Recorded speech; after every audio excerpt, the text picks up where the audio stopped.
Welcome to another edition of Therapeutic Thursdays. My name is Adam, and today we're going to be talking about boundaries. So, boundaries are a very important thing. There's a few things that come to mind when boundaries are discussed. The first thing is that, the boundaries you want to set, you want to start with something small. You want to set small boundaries and kind of build momentum so you can get to the bigger boundaries, the things that are more important.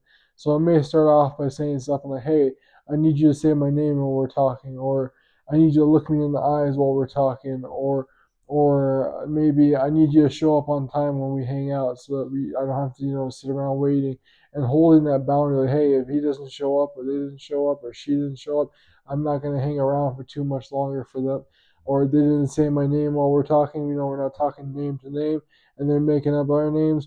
Then that's not my friend. That's not my association. I should just start by setting that boundary.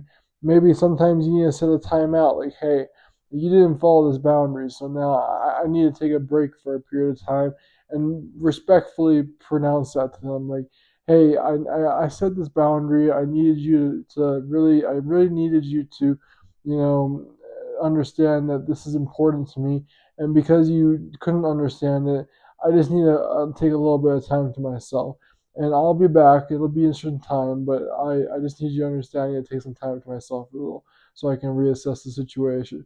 And then, sometimes people go their own way, sometimes they don't, but that's okay because they if they do that, they were never meant for you in the first place. And if they don't, then maybe this sets a message that, hey, I need you to accept my boundaries. The second thing that comes to mind with boundaries is that once you build momentum, you have bigger boundaries from the smaller ones.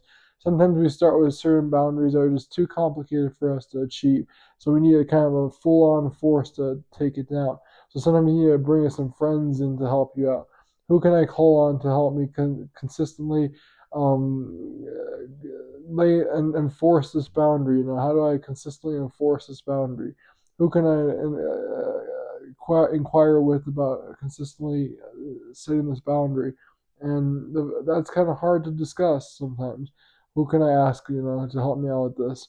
And then if you end up meeting more people, you do that so you can start to build momentum again. And then the last thing to keep in mind is that, sometimes people don't want to follow boundaries, and that makes sense. So if they don't want to follow boundaries, then what we do is we just say, hey, I understand where you're coming from. I had this expectation that, hey, you were going to, understand my boundaries, but they didn't. So now I'll just be grateful. I'll understand the experience was this experience, and I'll put it in the past, and I'll put it